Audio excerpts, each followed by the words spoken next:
Gente, eu vim falar de fluidoterapia com vocês hoje, né? E falar sobre o excesso de fluidoterapia. O excesso de fluidoterapia, ele traz sim grandes danos ao organismo do nosso paciente, né? Ele pode fazer não só o edema pulmonar, mas uma coisa muito pior, que é a hiponatremia, né? Por conta do fato de que quando você tem mais água, o rim, ele acaba jogando o sódio fora, porque ele tem muita água dentro dele, ele quer que a água vá embora junto com o sódio, né? E isso causa uma alteração de osmolaridade muito grande no nosso sangue, e isso faz com que, inclusive, a gente tenha no paciente sintomas neurológicos, né? Então, o edema pulmonar, ele não é só a única preocupação que a gente tem no excesso de fluido, mas tem um trabalho que chama Fluid Overload, né? Que ele comenta um pouquinho sobre o quanto um paciente que não tem cardiopatia, nefropatia e hepatopatia aguenta de fluido em excesso, né? Então, tensiona 90 a 120 ml hora num cão, ele vai fazer a correção desse excesso de fluido, aumentando a taxa de filtração glomerular e fazendo uma poliúria, né? Para o paciente, de fato, sofrer as consequências do excesso de fluido, ele precisa ter uma taxa de filtração glomerular baixa ou uma cardiopatia onde o excesso de fluido vai resultar num débito cardíaco insuficiente e a gente vai ter a êxtase desse sangue ali na veia pulmonar, né? E aí a gente vai ter um edema ou o paciente vai ter uma hepatopatia grave, onde ele vai ter uma diminuição de albumina bizarra, e isso vai favorecer muito a migração, né, do fluido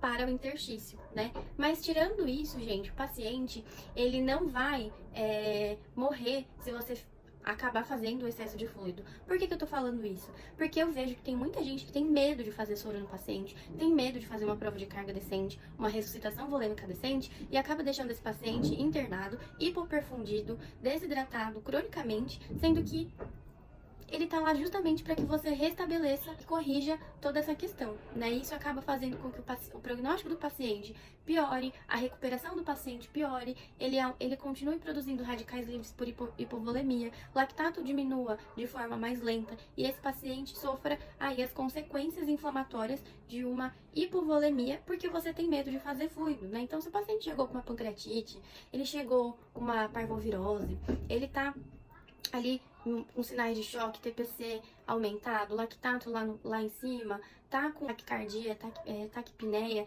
tá com sinais tá com a pressão abaixo de 90, faz uma prova de carga decente, faz uma prova ali em 15 minutos, né?